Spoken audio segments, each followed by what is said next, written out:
आज हमारे बीच में वो इंसान मौजूद है जो अपना नगरपालिका के इतिहास में 15 से 20 साल का एक्सपीरियंस लेके जिसने रखा है। इसके पहले जो उपाध्यक्ष भी रह चुका है, उनको अपने इंट्रोडक्शन की कोई ज़रूरत नहीं है। तो मैं सुनील पवार सर का वेलकम करना चाहूँगी। नमस्कार। नमस्कार। Thank you.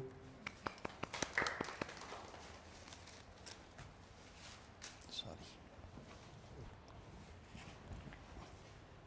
सबसे पहले तो आपका जो इतने सालों का राजकीय एक्सपीरियंस है वो आप थोड़ा सा शेअर करें। मी थोडं मराठीमध्ये बोलेल. माझी थोडी मराठीवर थोडी प्रभुत्व आहे. मी मागील 2002 ते 3 पासून संघटनेमध्ये काम करणारा एक साधारण कार्यकर्ता आहे. राजकीय कोणत्याच प्रकारचा मला लवलेश नसताना समाजकार्यामध्ये जाऊन, प्रहार संघटनेत जाऊन ब्लड कॅम्प घेणे आणि गोरगरीब जनतेला आपण कशा सुविधा देता येतात, जे आज रक्तासाठी लोक धावत होते त्या काळात, त्यांना कशी सुविधा उपलब्ध करून द्यायची, जेवणाची व्यवस्था ही अतिशय चांगली नसताना ती कशी उपलब्ध करून द्यायची, अतिशय घाणीचे साम्राज्य त्यावेळेस उपजिल्हा रुग्णालयामध्ये जे पाहायला मिळायचे, त्याला स्वच्छता कशी करायची, हे सगळ्या गोष्टी करताना आम्ही तिथे पाहिलं की फारच दयनीय अवस्था आज ग्रामीण जागेवरून येणारे जे व्यक्ती आहेत त्यांना तिथं पाहायला मिळत आहे. परंतु त्यामध्येही पाहिलं की काही दिवसानंतर जेव्हा आम्ही त्याच्यातनी फार उत्कृष्टरित्या कार्य केल्यावर काही लोकांचा आग्रह आला की तुम्ही सामाजिक संघटनेत काम करता, मग सामाजिक संघटनेत काम करत असताना तुम्ही थोडं राजकारणामध्ये यावं. तर मी तेव्हा नकार दिला होता की आमचं पिंड नाही, आम्ही इथं कुठंच बसत नाही म्हणून. परंतु काही आमचे जे अतिशय जवळचे मित्रपरिवार आहेत त्यांनी आग्रहास्तव आम्ही त्यावेळेस अपक्षामध्ये फॉर्म भरला आणि ती श्रृंखला आज मागच्या 15 ते 20 वर्षापासून कायम राहिली. मला आजही कोणत्याच पक्षामध्ये कोणत्याच प्रकारचा रस नाही, कारण की जो धावपळ आणि जी त्याच्यातली घोडेबाजार होते, त्या घोडेबाजाराला पाहून असं वाटते की आपण आपलं स्वतंत्र काम करावं. परंतु समाजव्यवस्थेमध्ये ज्या गोष्टी आज आपण इथं पाहतो त्या अतिशय त्याचा दर्जाहीन काम झालेला आहे. मग आपण तो दर्जा कसा सुधारवला पाहिजे. मी ज्या मोहल्ल्यात ज्या कॉलनीमध्ये वास्तव्याला आहे त्या कॉलनीमध्ये माझा स्वतःचा स्वतंत्र केबल व्यवसाय आहे. केबल व्यवसाय असताना माझी ओळखच केबल ऑपरेटर बनून होती. परंतु त्यामध्ये एक गोष्ट मी नक्कीच पाहिली की मी घरावर जेव्हा कनेक्शन टाकायला जायचं केबल कनेक्शन, तर तेव्हा माझे पाय नेहमी बुटाचे किंवा चपलीचे पाय भरले, बऱ्याच चपला तुटल्या माझ्या. मग घर तिथं गटर हा कन्सेप्ट तिथं पाहिला आणि गटर आणि नाल्या हा कोणत्याच राजकारणाच्या चौकटीत त्या काळात बसत नव्हता की तुम्ही नाल्या बांधून पुढे येसाल म्हणून. पण मला मनाशी जो ध्यास बांधला त्यामध्ये नक्कीच मी पाहिलं तर मी 42 अशा सर्व्हिस लाईन किंवा नाल्या अशा बांधल्या त्या काळात की त्या समस्या कधी सुटणार नव्हत्या. एका कॉलनीतून तुम्ही एका गल्लीतून नाली काढू शकत नाही. मी 3 कॉलनीतून एकाला एक जोडत 3 कॉलनीतून मी सरळ मोठ्या नाल्यामध्ये नाल्याचा प्रवाह काढला. अशा 42 ते 45 नाल्या बांधल्यानंतर काही लोकांना त्याचा फार आनंदाचा श्वास घेतला त्यांनी. आणि तेव्हा त्यांनी सांगितलं की आम्हाला असं वाटतं की तू थोडंसं याच्यामध्ये काम आणखी सक्रिय वाढवावं आणि याच्यामध्ये काम करताना जी थोडीशी ताकद येते ती नगरसेवक झाला तर आणखीनच चांगलं. तेव्हा मी फार जोरानं हसलो काही लोकांमध्ये की हा आपल्या बसचा रोग नाही, लोक आपल्याला जवळ करणार नाही म्हणून. पण नंतर उभा झालो आणि माझ्याच्यानं त्यावेळेस प्रभाग नव्हता, तेव्हा वार्ड सिस्टीम होती. तर वार्ड सिस्टीम असताना असं झालं की उभा तर झालो परंतु मत कसं मागायचं हेच माहीत नव्हतं. फिरलो काही लोकात, अतिशय लहान लहान तुमच्यासारखे लहान लहान लेकरंसोबत फिरले, कल्ला करत पॉम्पलेट घेऊन फिरलो आणि पतंग निशाणीवर मी पाहिलं तर मला इतकं मोठं तेव्हा लोकांनी प्रतिसाद दिला. अवघ्या 30 मतांनाच माझा तेव्हा वेळेस पराभूत झाला होता 2006 मध्ये. आणि पराभूत झाल्यानंतर पुन्हा मी माझे काही कामं थांबवले नाही. मला काही राजकारणाचा फार मोठा काही ओढा नव्हता किंवा मी कामं करावं आणि पुढे इलेक्शनला लढावं म्हणून, असं माझ्या काही डोक्यात नव्हतं. मग मी कामं कंटिन्यू केले. तर मला काही लोक म्हणतात की तू कामं कंटिन्यू ठेवले, तर तो माझा आवडीचा छंद आहे. आणि आवडीचा छंद माणसानं जोपाव कोणसा. चौकात जाऊन पानटपऱ्यावर उभं राहिल्यापेक्षा काही समस्या ऐकण्याची ही वेगळीच जी छंद आहे, हा छंद आम्ही जोपासला. आणि त्याच्यातून माझं कधीही मी इरिटेट झालेलं नाही की मला कोणी समस्या सांगितल्यावर मी तिथून पळ काढतो म्हणून. ही सवय माझी आजची नाही आहे, ही सवय माझी कॉलेज टाईमपासून आहे. माझा मित्रवर्ग हा कॉलेजमध्ये असताना कोणतीही तक्रार समस्या असताना तो माझ्याकडे यायचा. ती गॉड गिफ्टेड असेल या देवानं दिलेली असेल त्या काळातली की समस्या ऐकली, समस्या निकाली लागली, तोच प्रॉब्लेम, तोच विषय, तोच स्वभाव मी पुन्हा समाजकार्यात आणला. आणि एकेकाचा प्रश्न जेव्हा मी हातात घेतला तर मी जसं पाहिलं की ज्या गोष्टी कधी इम्पॉसिबल आहे, जेव्हा होत नाही, त्या गोष्टी हातात घेऊन जेव्हा समस्या पाहून त्या गोष्टी जेव्हा निकाली लागतात तर मला स्वतःला खूप चांगलं वाटलं. म्हणतात ना, मनाचा आनंद हा सर्वात मोठा आनंद असतो. स्वतःला आवडे ते गगनाला आवडे. तर अशा पद्धतीचं मी जेव्हा काम करत गेलो तेव्हा फारच मला अप्रतिम आनंद भेटला. मग मी थोडंसं विचार केला की आपण उभं राहावं. प्रभाग सिस्टीम आल्याच्यानं मी थोडासा घाबरलो त्यावेळेस, की म्हटलं 4-4 नगरसेवक उभे राहतात, आपण कार्य करतो, छोटंसं नालीचं गटर साफ करतो, कचरा साफ करतो, लोक आपल्याला कशाला लाईक करेल. सामाजिक दृष्टिकोनातून पाहिलं तर माझे इथं 4च घरं, 4 घरातून आपण कुठं पुढे निघायचं. म्हणून आपण तो विषय थोडासा मागं ठेवला. तर मला काही लोकांचा आग्रह होता की पक्षाची तिकीट घ्यावी. त्यावेळेस मी पक्षाची तिकीट घेतली आणि अवघ्या 7 मतांनी फक्त माझा पराभव झाला. पराभव झाल्यानंतर मी विषय केला की बा आपण आता इथं कसं करायचं 7 मतांना पडल्यावर. तर माझ्या डोक्यावर या मला काही माझ्यामध्ये ज्या गोष्टी पाहिल्या गेल्या, आमचे आधारस्तंभ आमचे माननीय श्री भैयासाहेबजी तिडके यांनी जे कॉप्शन पद माझ्यासाठी राखून ठेवलं होतं, ते राखून ठेवल्यानंतर ते पद मला अवघ्या काही महिन्यातच मला त्यांनी मिळवून दिलं. आणि मिळवून दिल्यानंतर बा संधीचं सोनं कसं करायचं हा स्वभाव असल्याच्यानं कोऑप्शन नगरसेवकामध्येच तसा तर मी करायचोच, पण कोऑप्शन नगरसेवकामध्ये आपण कामाला पुढे गती कशी द्यायची, आणि त्या संस्थेनं मला फार मोठा सपोर्ट केला त्यावेळेस नगरपालिकेनं. तर तेव्हा मी जेव्हा काम करत गेलो तर तेव्हा मी आजूबाजूला पाहिलं तर माझ्यासोबत कोणीच दिसत नव्हतं. त्या काळात काम करताना मी एकटाच फिरायचं कॉलनीमध्ये, हा प्रॉब्लेम तो प्रॉब्लेम घेऊन. नंतर असं समजलं की बा चला काम करता करता करता लोकांना जेव्हा अप्रिशिएट केलं, आणि अचानक जेव्हा मी 2016च्या इलेक्शनमध्ये आलो तर पक्ष होता मागच्या वेळेस प्रभाग सिस्टीमप्रमाणे. तिकीट घ्यायला गेलो, सामाजिकदृष्ट्या कमजोर असल्याच्यानं माझी तिकीट तिथं नकारण्यात आली. आणि मला थोडंसं महिलामध्ये जा म्हणून बोलल्यानंतर मी महिलामध्ये न जाता मी अपक्षामध्ये पुरुषामध्ये मी स्वतंत्र काम करतो. आणि जो पॅशन मला, जो छंद मला समाजकार्याचा आहे, तो मी माझ्या घरच्या महिलेवर लादू शकत नाही. म्हणून मी तिथं स्वतःची निवड केली स्वतःच, आणि अपक्षामध्ये मी उभा राहिलो. काही लोकांचा आग्रह आला की फॉर्म मागं घ्या नगरसेवकात, तर मी त्यांना वेळ मागितला, 1 महिन्याचा वेळ द्यावा. 1 महिन्यानंतर मी पराभूत होणार आहे पुन्हा तिसऱ्यांदा. तर मला तुम्ही आता इथून, मी याच्यानंतर राजकारण सोडून देऊ, मला माझे काम करायचे आहे तर मी माझे काम करणार. त्यानंतर मी स्वतःची निवड केल्यावर नक्कीच त्यामध्ये मला जनतेकडून जो प्रतिसाद मिळाला, कोणताच पक्ष नाही, काहीच नाही. एक 4-8 दिवस मी लोकांमध्ये सहज फिरलो, घरी जाऊन बसलो. 3 दिवस घरी आराम करत होतो. मतदानाच्या दिवशी मी वोटिंग बूथवर गेलो, 10 मिनटं माझं मतदान केलं, आणि कॉलनीमध्ये लोकांशी संपर्क करत बोलत फिरलो. माझ्यासोबत माझे मित्र सतीश आळे त्यावेळेस सोबत फिरत होते. मला त्या दिवशी फक्त एकाच गोष्टीचा आनंद आला की मला तिथं असंख्य कॉल दिवसभर आले की सुनील पवार, आम्ही तुम्हाला कॉल याच्यासाठी केला की आम्ही तुम्हाला मतदान केलेलं आहे, आम्ही आता चाललेलो आहोत, तुम्ही जर दिसले नाही म्हणून. त्यानंतर लगेच पाहतो दुसऱ्या दिवशीचा रिझल्ट, तर मी 250 मताच्या लीडनं भरगच्च मताने निवडून आलो. एवढी मोठी संधी भेटल्यानंतर ती कशी सोडायची. तर त्यावेळेसपासून मी जीवाचं रान करून रक्ताचं पाणी करून जे काम केलं आहे, तर यावेळेस लोकांनी मला पुन्हा या पद्धतीनं पुढे घेतलं की लोक बोलले की नगरसेवकसाठी तर ठीक आहे, तुझं राहूच दे, काही प्रॉब्लेम नाही, पण तू नगराध्यक्षासाठी का फॉर्म टाकत नाही. मग मी तेच पुन्हा झंझट पाहिली की तेच पक्षामध्ये जायचं, तेच पक्षामध्ये पाहायचं, तिथं तोच घोडे बाजार, तेच सगळ्या गोष्टी पाहून मला असं वाटलं की नाही, आपण इथं आता यामध्ये आपण पुन्हा टिकत नाही.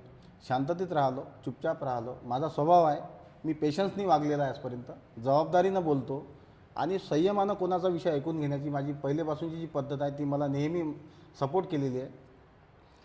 फॉर्म भरताना मी एकटाच गेलो, फॉर्म भरला नगराध्यक्षाचा, नगरसेवकाचा भरला, आणि तिथून मग मी माझा पूर्ण आता पुढचा नगराध्यक्षाचा प्रवास चालू करत आहे. पुढचा मूर्तिजापूर शहराबद्दल तुमचं विजन काय आहे, की म्हणजे कोणती गोष्ट आहे जी तुम्ही सर्वात आधी बदलणार डेव्हलपमेंटच्या दृष्टीने. मूर्तिजापूर नगरपालिकेमध्ये मी नगरसेवकसाठी नगराध्यक्षासाठी दोघाही पदासाठी उभा आहे. मी दोघाही पदामध्ये अगर निवडूनही आलो तर सर्वात पहिले दैनंदिन जीवनातील ज्या लोकांना अडचणी जातात, कचरा, साफसफाई, स्वच्छता, पाणी, या गोष्टीला मी प्रकर्षानं हातात घेईल, आणि त्या गोष्टीला मी स्वच्छतेवर आणि पाण्यावर कारभार पहिल्याच दिवशीपासून चालू करणार. त्यानंतर लगेच मूर्तिजापूरची अवस्था अशी झालेली आहे की 1975-80 पासून मूर्तिजापूर जसेच्या तसेच, म्हणजे जिथे आहे तिथंच थांबलेलं आहे. त्या कारणानं इथले जे प्लॉटचे जमिनीचे भाव आहे हे गगनाला भिडलेले आहे. आणि त्या कारणानं काय झालं की इथं साधारण जो ग्रामीण भागातला येणारा जो साधारण व्यक्ती आहे जो आपल्या मुलाबाळाला शिकवायला पाहतो तो 3-3, 5-5 हजार स्क्वेअर फीटचे प्लॉट इथं घेऊ शकत नाही. आणि ग्रामीण भागामध्ये ती व्यवस्था निर्माण होऊन नाही राहिली. मग त्याच कारणानं काय झालं की इथं काही लोक आज भाड्यानं राहतात, काही लोक अपडाऊन करतात. आणि मी शैक्षणिकदृष्ट्या हे नक्कीच पाहिल की इथला मूर्तिजापूरवर ज्या इथल्या आजूबाजूच्या ग्रामीण भागातला जो वजन पडते किंवा जो भार येतो तो भार आपण या माध्यमातून करावं की शहराचं विस्तारीकरण झालंच पाहिजे, जेणेकरून मूर्तिजापूरची सुविधा इथून 5 किलोमीटर दूर का असो ना तिथपर्यंत का नाही पोचू शकत. मूर्तिजापूर जागेवरच का संपते इथं. आणि या विषयावर कोणीच का बरं इथं बोलत का नाही, या विषयावर कोणीच याच्यातनी प्रकर्षानं पुढे आलं का नाही. ह्या गोष्टीवर मी प्रकर्षानं पुढे जाईल. आणि नंतरचे जे प्रश्न आहे विकास आणि डेव्हलपमेंट हा इच्छाशक्तीचा विषय आहे. तुमच्यापुढे ज्या ज्या गोष्टी येतात, आज मूर्तिजापूरमध्ये इथं सिंगल वे आहे, प्रत्येक मूर्तिजापूरमध्ये येणाऱ्या रस्त्याला सिंगल वे आहे. आणि तुम्ही कोणत्याही तालुका स्तरावर टाउन प्लेसवर जा तिथं चौपदरीकरणाचे रोड तुम्हाला सुरू होतात. लाईट व्यवस्था दुरुस्त असते, पार्किंग व्यवस्था दुरुस्त असते, वॉकिंग ट्रॅक दुरुस्त असतात. मग त्या गोष्टी इथं आज का केल्या जात नाही. आणि ते हा असा अभाव फार मोठा आहे. प्रशासकीय स्तरावर निर्णय क्षमता घेण्याची जी एक योग्यता पाहिजे ती मला थोडीशी कमकुवत पाहायला भेटली. आणि त्याच्यासोबत थोडीशी प्रशासनाची, शासनाची आणि राजकारणाची इथं थोडीशी ताकद लागते नगराध्यक्षपदासाठी. तर ते मिळून घेण्याची, चांगला समन्वय साधण्याची माझी पहिलेपासूनची उत्कंठा आहे. जनतेचे काही प्रश्न आहे जे आमचे विद्यार्थी घेऊन आले आहेत. ओके, तर मी अपेक्षा करते की तुम्ही ते पण चांगल्याने उत्तर देणार म्हणून. नक्कीच. नमस्कार सर. मी ईश्वरी निलेश देशमुख, 8व्या वर्गाची विद्यार्थिनी. आज मला तुम्हाला एक प्रश्न विचारायचा आहे जो फक्त माझाच नाही तर सर्व जनतेमधूनच हा प्रश्न आलेला आहे. तर जसं तुम्ही बघू शकता की इथे मंगळवार बाजार आहे. तर मंगळवार बाजारामध्ये खूप जास्त प्रमाणात गर्दी असते, जिथे ॲक्सिडेंट होण्याचे खूप जास्त प्रमाणात चान्सेस असतात. तर आणि तिथे बोर्ड्स पण लावलेले आहे की इथे हॉकर्स अलाउड नाही आहे म्हणून. बट तरी पण तिथे जे फेरीवाले आहेत ते तरी पण तिथे त्यांचे जो आहेत ते व्यवसाय ते तिथे लावतात. तर याच्यासाठी तुम्ही काय करसाल? मंगळवार बाजार जिथं भरतो तो तिथली जागाच नाही आहे. ते नॅचरली लोक तिथे एक चौकाचा भाग येतो म्हणून तिथले जनता सहज उपलब्ध होतात, तिथं ग्राहक येतात म्हणून तिथं उभे राहतात. यामध्ये प्रशासन स्तरावर ज्या पद्धतीनं मी आताच थोड्या वेळपूर्वी बोललो होतो की जमिनी घेऊन ज्या E-क्लास जमिनी आहे इथल्या किंवा नगरपालिकेमध्ये जी वाकर झोन तयार व्हायला पाहिजे होत्या त्या तयार झाल्या नाही. आणि मंगळवार बाजारासाठी स्पेशल असा कोणता बाजार इथं ठेवला गेला नाही. तसं आपल्याकडे शुक्रवार मार्केट म्हणून आपण इथं पाहतो, परंतु थोडं आतमध्ये असल्याच्यानं तिथं जनता जात नाही म्हणून ते मंगळवार बाजाराला इथे एक वेगळं स्वरूप आलेलं आहे.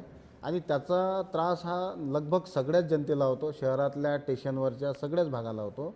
परंतु याच्यावर प्रशासनानं कटाक्षानं काहीतरी पाऊल उचलावे. एक वेळ अतिक्रमण काढल्यानंतर लगेच ते तिथं वाकर झोन हे करतात, पण अतिक्रमण काढणे हा पर्यायी म्हणजे काही हे नाही आहे, सोयीचा मार्ग नाही आहे. त्याच्यासाठी त्यांना पर्यायी जागा तुम्हाला द्यावी लागेल आणि दिल्यानंतर त्यांना तिथं बसवावी लागेल. तिथं सगळ्या गोष्टीची सुविधा उपलब्ध करावं लागेल. तिथं भाजी मार्केट, फ्रूट मार्केट म्हणून दाखवावे लागेल. आज ही कंडिशन आपण अमरावती अकोल्यामध्ये सहज पाहतो का तिथं जागा उपलब्ध करून दिली आणि त्यांना अंदर बसवलेला आहे. आणि रोजगार हा कोणाचा हिसक नाही, हा काही माध्यम नसला पाहिजे प्रशासनाचा, आणि आमचासुद्धा नाही आहे त्या बाबतीत. तर तुम्ही अपक्ष उभे आहात, तर त्यामध्ये बाकीचे जे पक्ष आहेत तर त्या पक्षांमधून तुम्हाला कशाची भीती वाटत आहे का? राजकारणात मुळातला मी नव्हेच, मी समाजकार्य करणारा एक साधारण कार्यकर्ता आहे. माझ्याकडे कोणतेच मोठमोठे पदं नाही, परंतु मी माझ्या कार्यातून आज नगरसेवक परिषदचा जिल्हाध्यक्षसुद्धा बनलो. भारतीय सिंधू सहकार संस्थेचा जिल्हा बॉडीचा मी संचालकसुद्धा बनलो. आणि त्यानंतर मी इथे लोकमतने मला माझ्या कार्यामधून लोकनेता पुरस्कारसुद्धा दिला. आणि मूर्तिजापूर तालुक्यामध्ये गिनीज बुक ऑफ रेकॉर्ड ज्यावेळेस नॅशनल हायवेला केला जात होता त्यावेळेस मी त्या टीममध्ये कसं आपण समावेश ठेवायचा आणि उत्कृष्ट समन्वय कसा साधायचा, तर त्यामध्ये जाऊन मी त्याचा participate of Guinness book of रेकॉर्डसुद्धा मिळवला. ह्या सगळ्या अचिव्हमेंट केल्यानंतर जेव्हा आज मला जनतेकडून प्रश्न केला गेला की आपण इथं नगराध्यक्षासाठी उभं राहावे, नगरसेवक हा आपला अधिकार आहे, उभं राहणे आणि निवडून येऊन काम करणे. कारण आम्ही आमची बिना पगाराची नोकरी करतो आज लोकांमध्ये जाऊ.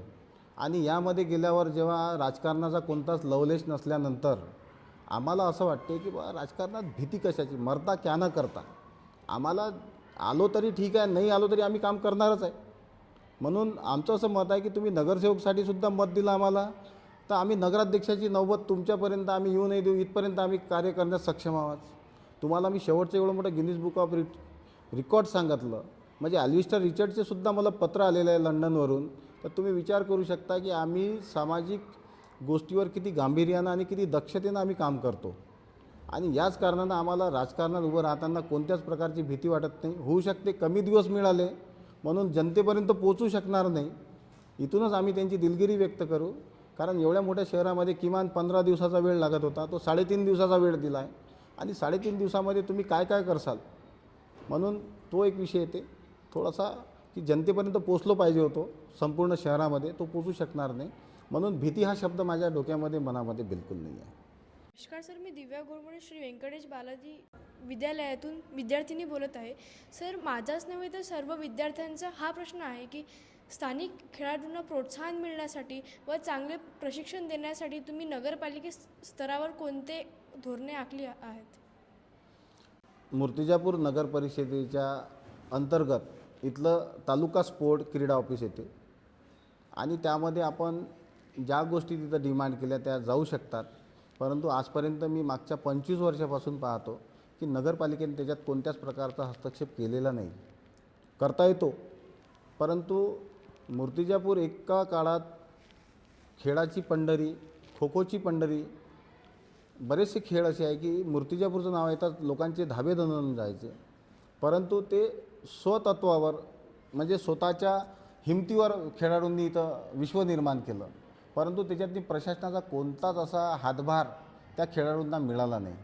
येणाऱ्या दिवसात नक्कीच आमच्या ताईचा जो प्रश्न आला की स्पोर्टसाठी तुम्ही काय करसाल, योजना भरपूर आहे, लोकांपर्यंत पोचवणं आपलं काम आहे आणि ते पोचवल्या जात नाही. म्हणून आजचा इथला जो खेळाडू आहे हा कुठंतरी फार कमजोर स्थितीत आपल्याला मूर्तीवरचा पाहायला भेटतो. मी स्वतः 4 वेळचा विद्यापीठ खेळलेला, 2 वेळा कॅप्टनशिप केलेली आहे आणि मी स्कूल नॅशनलसुद्धा झालेला, म्हणजे स्पोर्टमध्ये सुद्धा. आणि तो जो स्पोर्टमॅन स्पिरिटचा जो एक जो स्वभाव येतो त्या कारणानं तुम्हाला पुढच्या सामाजिक जीवनामध्ये त्याचा फार मोठा मला सपोर्ट मिळालेला आहे.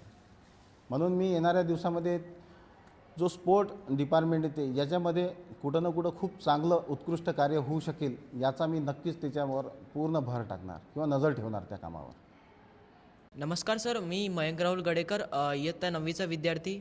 माझा हा प्रश्न आहे की तुम्ही नगराध्यक्ष निवडून आल्यावर तुमचा 100 दिवसाचा अजेंडा काय असणार? प्रथम 100 दिवसाचाच नव्हे तर पहिल्या सप्ताहापासून दैनंदिन जीवनामध्ये नगरपालिका ही स्वायत्त संस्था आहे आणि स्वायत्त संस्था असल्यानंतर तिथं दैनंदिन कामावर जास्त भर दिला जातो. स्वच्छता असो, लाईट असो, पाणी असो, या गोष्टीला प्रकर्षानं लोकाला रोजमर्राच्या जीवनामध्ये त्याचा उपयोग होतो आणि याच गोष्टीचा अभाव असल्याच्यानं आपण पहिल्याच सप्ताहापासून त्या गोष्टीला हात लावून तिथं आपण कारभार सुरू करू. होऊ शकते पाणी पुरवठ्याला थोडासा वेळ लागून जाईल, कारण की फार मोठी व्यवस्था मूर्तिजापूरची बदलण्याचा वेळ आहे त्याच्यामध्ये. आणि मी मूर्तिजापूर शहरामध्ये नक्कीच एक सांगेल की मी प्रभाग 11मध्ये मागील जेव्हा नगरसेवक होतो तेव्हा मी इथे 11 कॉलनीमध्ये पाणी पुरवठ्यावर काम केलं. परंतु पाणी पुरवठ्यावर कोणतं काम केलं की नळ यायचे पण नळाला पाणी यायचं नाही, फुरफुरी यायची पाण्याची, ती अवघी फक्त 35 ते 40 मिनटापुरताची. मग त्याच्यावर काम करताना आम्ही मागच्या 1 वर्षामध्ये म्हणजे सुरुवातीच्याच 1 वर्षाच्या काळामध्ये आम्ही पाणी व्यवस्थेवर 11 कॉलनीमध्ये काम केलं आणि यशस्वीरित्या आजसुद्धा त्याला पाणी फार चांगलं जाते. फक्त फरक एवढाच आहे की तो 7 ते 8 दिवसामध्ये जातो. ते डिस्ट्रीब्युशन जो असते गाव लेवलचं ते डिस्ट्रीब्युशन 2 ते 3 दिवसावर कसं यावं किमान, कारण 2 ते 3 दिवसावर लोक मान्य करतात की 2 दिवसात तरी नळ आलाच पाहिजे आणि ती व्यवस्था येणाऱ्या दिवसात दुरुस्त केल्याशिवाय आम्ही पण स्वस्थ बसणार नाही. नमस्कार सर, मी भक्ती कावरे, वर्ग 9वीची विद्यार्थिनी आहे. तर माझा प्रश्न सर्व दलित लोकांकडून आहे. जे आपण सामाजिक कार्य करता तुम्ही, जसं तुम्ही सांगितलं, तर ते सामाजिक कार्य पर्टिक्युलर एका वर्गासाठी नसून सर्व वर्गांसाठी असतील का? याची तुम्ही काय दक्षता घ्याल? सामाजिकतेत अगर विषय केला तर मी इथे अतिशय शून्य म्हणून स्वतःला पाहतो. कारण मी ज्या समाजाला बिलॉंग करतो तो इथं नसल्यासारखाच आहे. म्हणून मी इथं जो सर्व घटक जो येतो त्या वर्गामध्ये काम करून पुढे जाताना मी सर्व लोकांशी एक समन्वय ठेवून त्यामधून काम करून एक सिंपत्ती मनामध्ये तयार व्हावी आणि त्या लोकांशी काम करावं. काम करायची आवडच असं आहे म्हणून त्या गोष्टीला लोकांनी पण दुजोरा दिला आणि ठराविक वर्गापुरता जाण्यासाठी काही ठराविक वर्ग माझ्या पाठीशी तरी लागेल ना. तो वर्गच नाही आहे तर मी जाणार कोणाच्या पाठीशी. म्हणून मी सर्वांशी एकोप्यानं राहून पुढचं काम करील असं मी तुम्हाला इथं नक्कीच सांगतो. सर तुम्ही वेगवेगळ्या वर्गांची म्हणजे त्यांच्या समस्या कशा जाणून घ्याल? मी अपक्षामध्ये जेव्हा इथं आज माझी उमेदवारी दाखल केली आहे, नगरसेवक आहे, नगराध्यक्ष म्हटलं की माणसाचे पाय लटलट करतात अपक्षामध्ये. परंतु मी आज इथं ज्या वेगळ्या वेगळ्या पक्षाचे जे कार्यकर्ता पदाधिकारी जनता जे सगळा वर्ग येतो त्या सगळ्यांशी मी एक जुळलेला आहे. त्यांचे कुठंतरी काम केलेले आहे, त्यांच्याजवळ माझं कम्युनिकेशन आहे, मी माझा संवाद आहे आणि त्याच्यातून मला एक विषय आलेला आहे की तुम्ही कोणत्याही पक्षाशी न जुळता विशिष्ट तुमचा जो अपक्ष आहे जे तुम्ही एक स्वतःचा सिम्बॉल तयार केला आहे त्याच्यावरच तुम्ही उभे राहावं. जनता तुमच्या पाठीशी आहे असा ठाम विश्वास जनतेनं दिल्यावर आपण मायबाप जनतेचा विश्वास कायम ठेवण्यासाठीच अपक्षाचा निर्णय घेतला आहे. नाहीतर मला बऱ्याचशा पक्षाकडून AB फॉर्म मिळालेला होता. शेवटचा प्रश्न, या निवडणुकीत जनतेला तुमचा काय संदेश आहे? मूर्तिजापूर नगरपालिका ही स्वायत्त संस्था आहे. कोणताही पक्ष या अपक्ष कोणीही असो, ज्या पद्धतीनं एक आमदार खासदारांना वार्षिक फंड उपलब्ध असतो त्या पद्धतीनं स्वायत्त संस्थेला हा वार्षिक फंड उपलब्धता असतो आणि त्या उपलब्धतेमध्ये तुम्ही तुमच्या पद्धतीनं शहराचा विकास करू शकता आणि तुमच्या अंगीकृत असलेल्या ज्या कोणत्या स्किल असतील या जे तुमची इच्छाशक्ती असेल की या शहरासाठी काय करायचं त्याच्यासाठी जसं आमदारांसाठी खासदारांसाठी सगळे दरवाजे उघडे आहे तसे नगराध्यक्षांसाठी सुद्धा उघडे आहे. तुम्ही स्वतःचे प्रस्ताव निर्माण करून मंत्रालयापर्यंत पोहोचून तुम्ही कोणत्याही पद्धतीचं तुम्ही काम इथं मंजूर करून आणू शकता. फक्त तुमची इच्छाशक्ती आवश्यकता आहे. परंतु रेग्युलर फंडिंग हा पाहिला तर एखाद्या आमदारा किंवा खासदारापेक्षा जास्त स्थानिक स्वराज्य संस्थेला असतो आणि त्या फंडिंगनुसार तो अपक्ष असो की पक्षाचा असो तो त्याचा कारभार सुरळीत चालवू शकतो. हा संदेश आहेच आणि या संदेशातून हेच नक्की समजणार की कोणाकोणाचा भ्रम आहे की बा पक्षाचा आला तरच खूप मोठा फंड येतो आणि अपक्षाचा आला तर फंड येत नाही. म्हणून जी संस्था स्वतःच्या पायावर उभी आहे त्या संस्थेला दुसऱ्याला कोणाचीच गरज पडत नाही. आज तर ही दुविधा अवस्था मला सोशल मीडिया या इलेक्ट्रॉनिक्स न्यूजमधून पाहायला मिळते की जे लोक मोठमोठ्या पदावर बसले त्याचे लोक आज त्या संस्थेमध्ये यायला फार व्याकुळ झालेले आहे. तर अशी व्यवस्था होऊ नये. कार्यकर्ता हा मोठ्या पदावर बसलेला जो नेता असतो मंत्री असतो त्याला निर्माण करायसाठी तो रात्रंदिवस एक करतो. तर त्या नेत्याचं सुद्धा तिथं कर्तव्य आहे की त्यानं त्या कार्यकर्त्याला कसं मोठं करावं. म्हणून मोठं करण्याची प्रवृत्ती संपण्याच्या मार्गावर चालली आहे. अतिशय वाईट परिस्थिती कार्यकर्त्याची दिसत आहे. उभे राहाल तर उभे राहा समोर, नाही तर निघून जा. बरोबर नाही. म्हणून आम्ही यावेळेस हेच जनतेला सांगणार आहे की पक्षाचं राजकारण आपल्या जागी असते, समाजकारण आपल्या जागी असते आणि स्थानिक स्वराज्य संस्था ह्या समाजकार्याशी जुळलेल्या आहे. म्हणून त्याची नाळ आमच्याशी फार चांगली जुळते. म्हणून जनतेनं इथं विश्वासानं आम्हाला निवडून द्यावं.